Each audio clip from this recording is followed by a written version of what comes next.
Hey everybody, what's up? Welcome back to Let's Play .hack.gu Volume 3.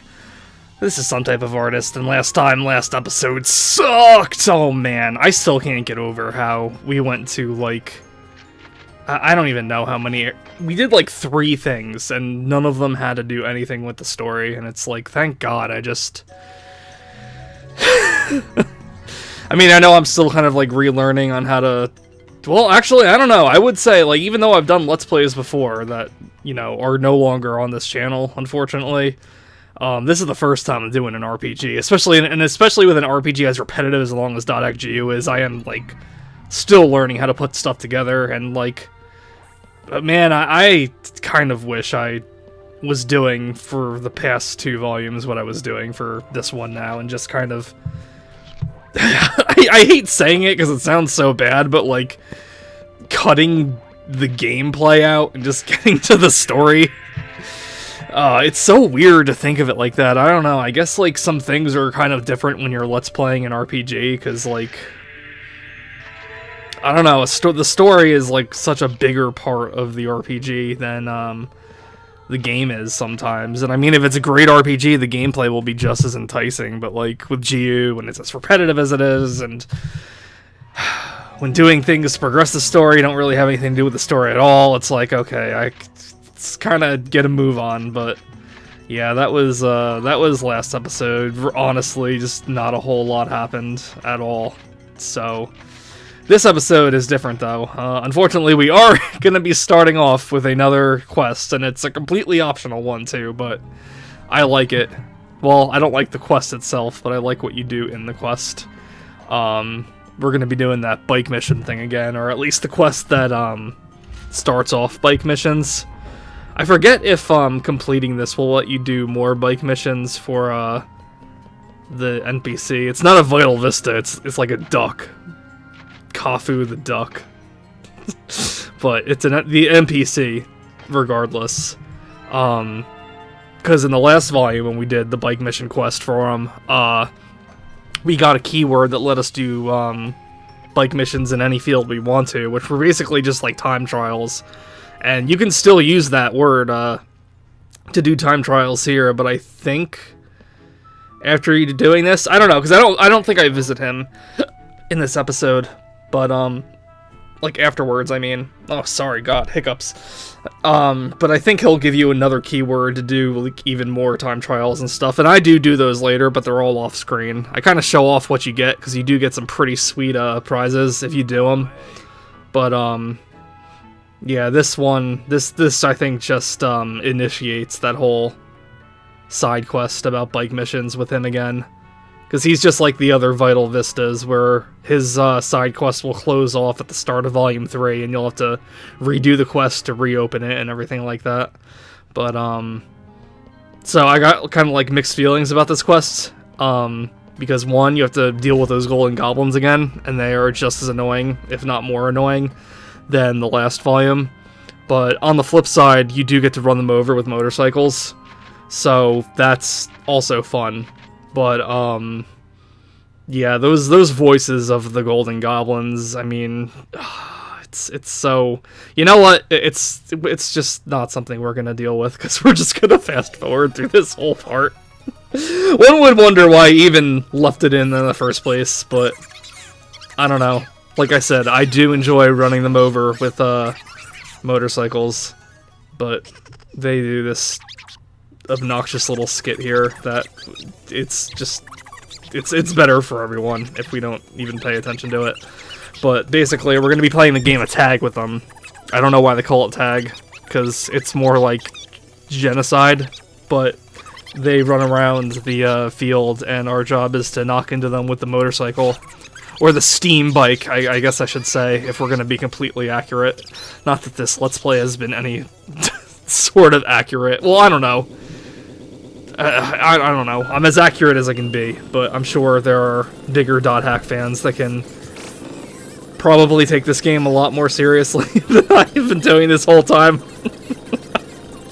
I'd like to think if you're still watching, it's because I'm not taking it too seriously. That's part of the reason why you're coming back, but I don't know. Anyway, so some of them you'll have to hit more than once, which don't really understand, but I don't remember in Volume 2 if you were able to do the boost feature when you did the bike mission for the quest. You were able to do the boost for just regular bike missions afterwards, but I think in this one they gave you the boost feature to get through this more quickly. I don't know, they're also faster. It's like the first series too, like because these goblins are like a throwback to the original Dot Hack series, where each volume had you play a game of tag with all 5 of these idiots on foot. And, you know, they were definitely more challenging and definitely more frustrating in those ones. It wasn't exactly my favorite side quest to do either, so I guess one thing that GU has over the original games, these do go by a lot more smoothly, I guess. But those 5 golden goblins, they all have the same names as the ones here. In fact, I don't even think they were golden goblins. Were they?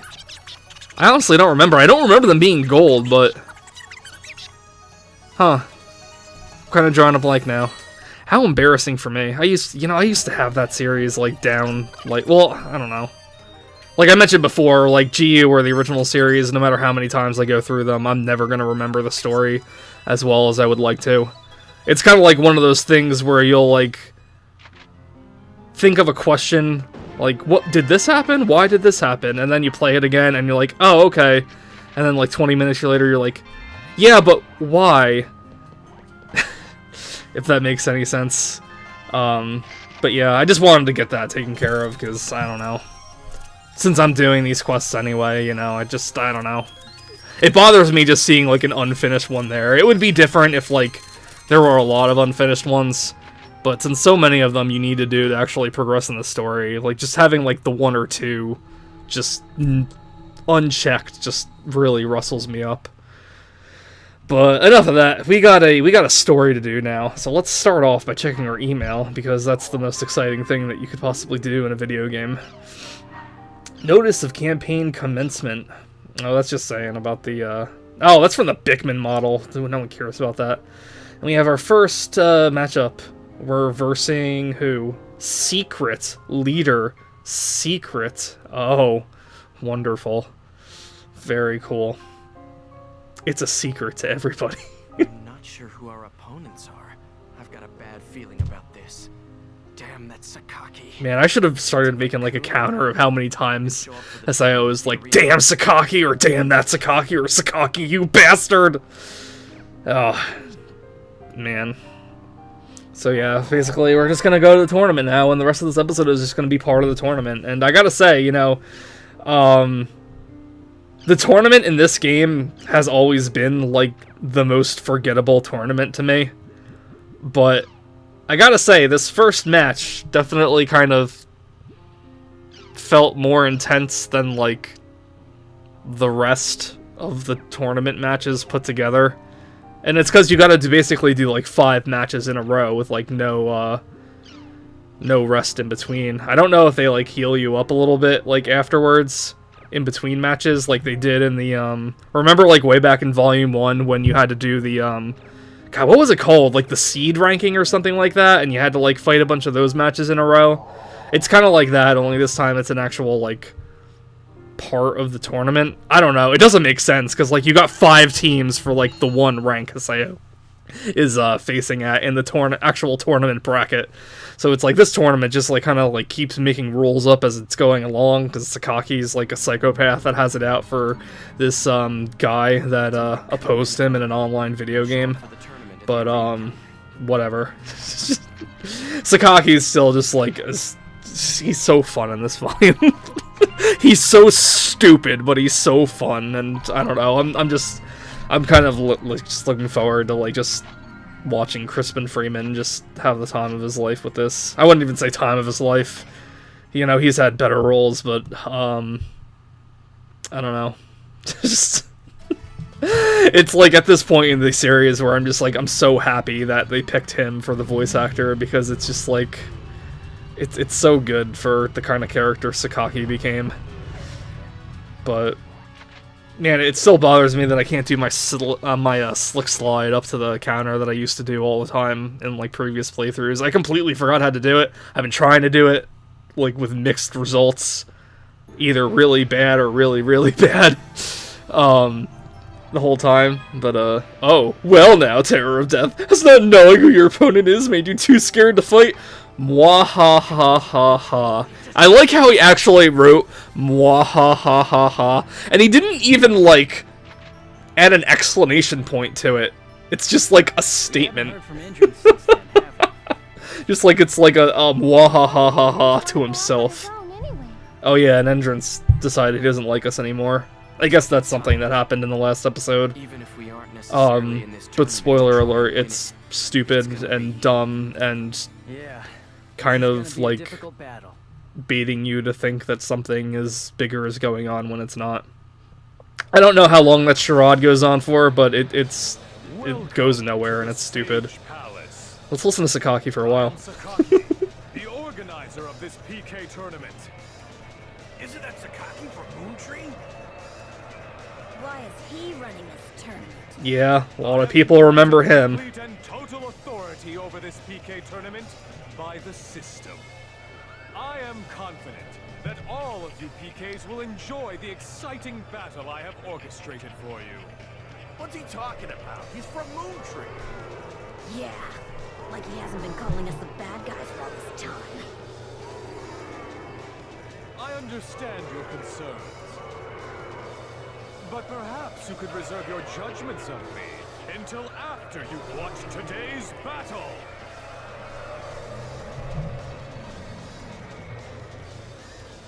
Terror of Death! Yup. It's weird, because, like, the entirety of Volume 2 is, like, they never spend any time talking about PKing, really. In fact, they didn't really do that much talking about in Volume 1. It's, like, the basic setup for the story, but in case you forgot, Haseo is somebody that kind of, like, rustled up some feathers in the PK community, being a PKK himself.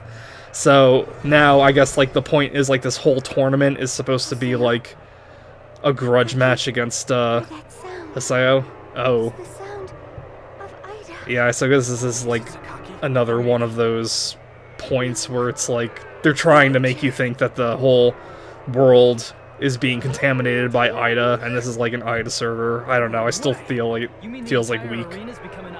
Kun, you were talking about the entire game becoming an Ida server, so why are you, like, surprised now if, like, the tournament is an Ida server? Like, I don't know. Just... whatever. But Genjo the Fatal, I'm not sure, but I think that's one of the chaotic PKs from the previous games. I didn't go through the chaotic PKs in the first few volumes. I will go through them in this volume, because it does involve recruiting an optional character in the post-game. But, yeah, I think the leader of, like, all the teams we fight are actually chaotic PKs, which I guess is, like, kind of cool, because, like, it makes sense, because the PKs have it out for Haseo. When I, Sakaki... Now, the preliminaries. 5 battles will decide The preliminaries? Oh, maybe this isn't part of the tournament then. Like, I thought it was. I don't know. I'm gonna chalk it up to Volume 3's plot not being read over twice. I'm going to bury you here.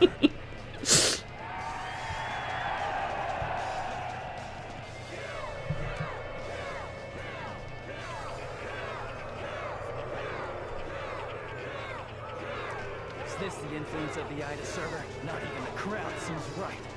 All right now. And again, it's like... See, I'm kind of confused, because the way Sakaki was talking to the people watching the tournament, it made him seem like they were all PKs. Like, this was a tournament just for PKs to attend and participate in, and, like, the actual other players aren't allowed in, or something like that. So then when Kun is, like, saying, like, is it normal for them to be acting like this? It's like, well, if they all hate Haseo, yes? Like, I don't get it. I don't get why they have this, like, obsessive, thing in this game to, like, trying to like force it into like thinking like the world's already become an IDA server. I feel like if it was all just like a threat of the world becoming one, like that would be enough. But like, I don't know. Kun just always is bringing this shit up in the past couple of episodes, and it's like, it's getting me confused. It honestly is. Like Volume 3, even when I was like such a huge .hack GU fan, Volume 3, did not stick with me nearly as well as Volumes 1 and 2 did. So you can imagine, well, you don't have to imagine because I've been saying it forever, but after losing interest in anime and really being frustrated by GU after a return playthrough like years ago, Volume 3 definitely fell even further than it was before. But, jeez. I don't know, man. Yeah, this tournament's kind of weird, too. Or this... I shouldn't say the tournament. I mean, the tournament's weird, too, I guess, because it's like... I still can't get over the fact that CC Corp gave this guy a job. This 10-year-old child a job. But, like, all of these, leaders are, like, significantly stronger than, the rest of their party. So you'll actually find me fighting against the weaker people just to get them out of the way first, and then concentrating on the leader. I'm trying to remember Genjo the Fatal. I mean, I think that has to be a chaotic PK, right? Because all the chaotic PKs have like, I don't know, what would you want to call them? They have like titles after their name. Like, or before their name. I know, what's that one? We fight him later, like Immortal Gariki or something like that. Poison Lele, I know that's another one, because one of the guys on the message board was, like, fapping to losing to her. Man, I really did not spend any time with the chaotic PKs at all. Was just a warm-up. From here on is the real fight. But let's see, who's our next opponent, then? Greedy Cervantes is definitely one. He was from the first game, I believe. You know, if I'm not mistaken, he comes back for another quest later in this volume, too. Because, like, there's this, like... You may have been, like, wondering, like, the chaotic PK thing, like... Because the Vital Vistas...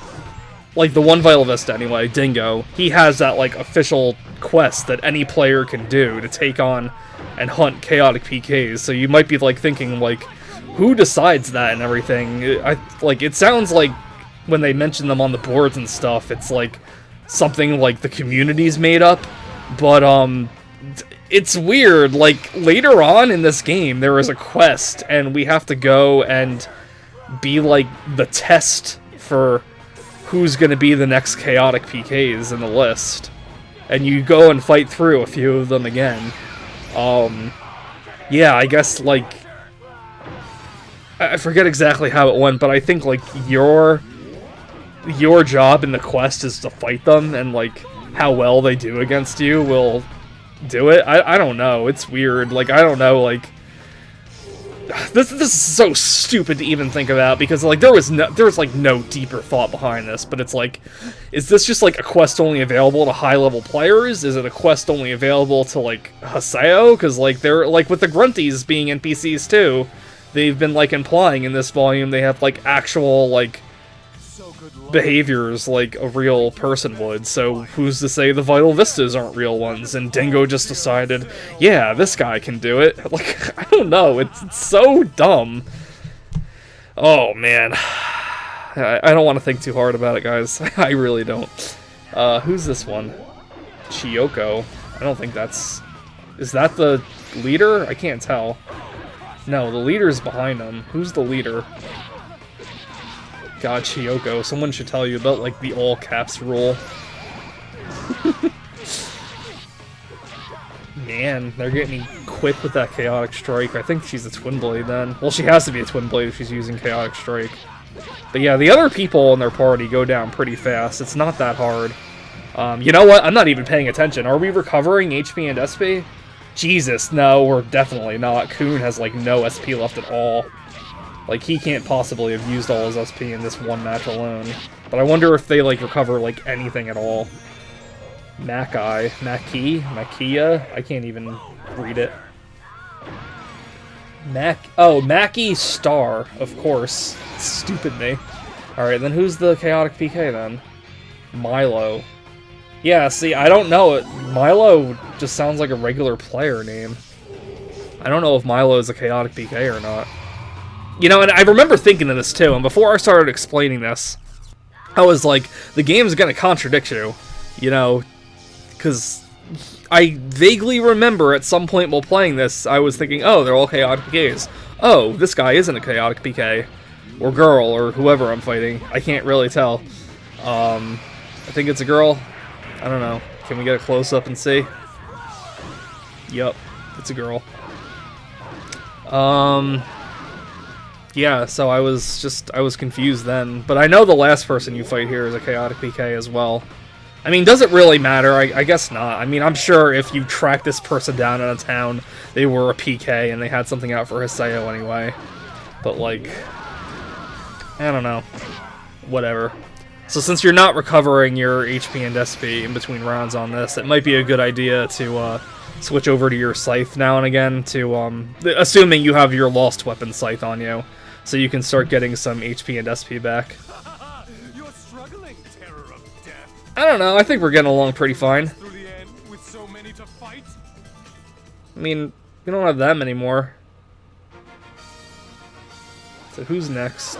Pyoy. No, I saw a better name over there. Suzuki of the Seven Seas. Yeah, that definitely sounds like a kid. Oh my god, what's going on with Suzuki's, like, hat or hair? What is going on? They've got, like, devil horns or something coming out of the side of their head. It almost looks like a Chow from, Sonic Adventure 2. My god. I cannot believe how many times I've talked about Sonic in this Let's Play. Oh my god. It's not the only other game I play, guys. Trust me. It's just, I don't know. I guess it's just, like, easy to reference or something. But, another good thing is, since you went through those outer dungeons before here, you probably have gotten some, items to customize onto your weapon to add charm and confusion. And a lot of these, people you face do, fall victim to it pretty easily. So, you know, if you're having, like, trouble with this, like, match or whatever, I mean, I always just say, just go for those, like, the status ailments are, like, so good in this game if you can get them off on other characters. And since you yourself can't cast them, having them, like, as an effect on your weapon is really good. Yeah, here's Immortal Gariki. He's like a gorilla or whatever. I don't know. He's one of the beast tribes, but I don't know. He definitely looks a little different than your regular beast character. Not that you could really see him too well here, but I don't know. Yeah, like I was saying, like, as long as you have them on your weapons, I mean, it doesn't hurt anything, you know? I honestly think, like, Charm and Confusion on a weapon is, like, one of the best setups you could have. And then when you're just leave them alone after you've cast it on them, and it's like basically you have like a fourth party member on you. I mean, I didn't pay attention too much to see if like confusion in this game is like it attacks the nearest person like in the original series, or if it like randomly attacks anyone on the field like in other RPGs, or if it just ends up, you know, facing off against the other one. But Charm definitely will always attack another character. And the cool thing about Charm is if an enemy is inflicted with Charm and there's no other enemies on the field, they won't attack at all. So they're just like sitting there waiting for you to like go against them. One thing that kind of bugged me about this tournament though, like I don't know if you've noticed now, but when we do the Avatar Awakening, we're not getting virus cores from the other players, and it's like I get that, you know, they probably wouldn't be in the other players, but again, if Kun is insisting that this is an IDA server and the players are infected by IDA, then why wouldn't we get virus cores from them? You know, it just doesn't really Dude, I don't know. Volume 3 just, like, makes my head hurt. It really does. Like, I mean, sure I've had problems with the story up till now, too, but, like, Volume 3, like, when you're, like, after so long, you're, like, waiting for the plot to come together, it's, like... I don't know, and it's not even, like, answering any questions, just, like, the way the game is written, too, just seems, like, weird.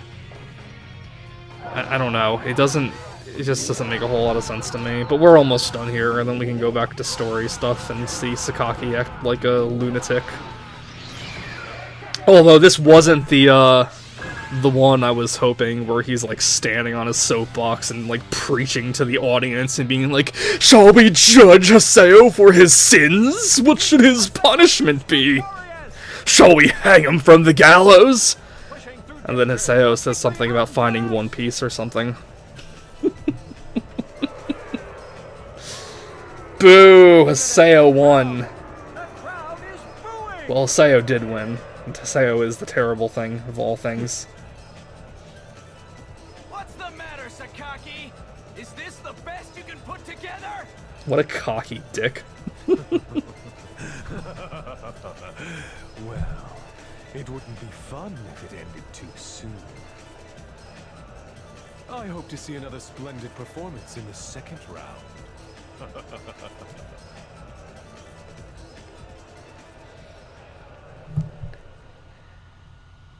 Yeah, and so this next part is kind of weird because we leave the arena and then we go back to the arena.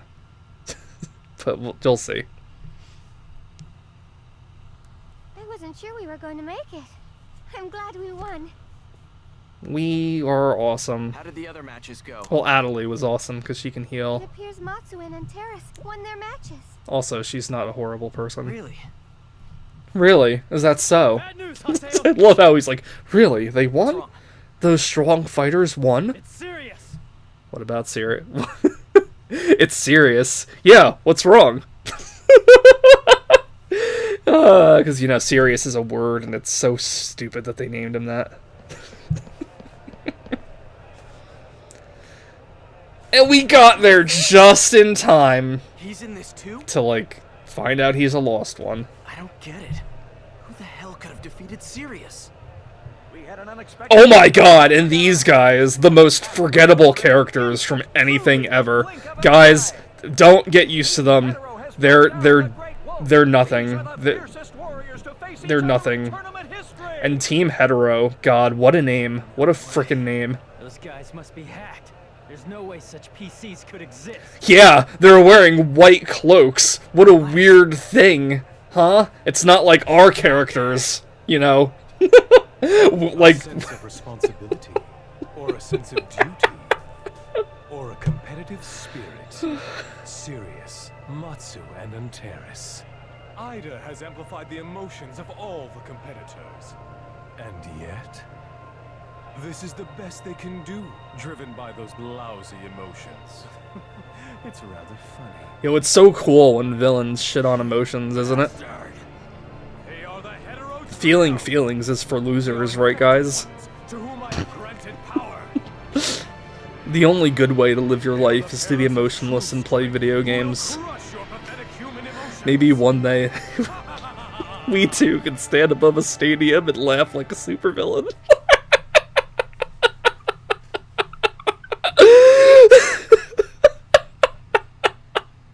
He's like, Sakaki's out of control. He just does what he wants. Haseo, you've said that exact same line like 7 times already this There's nothing we game. can do about it.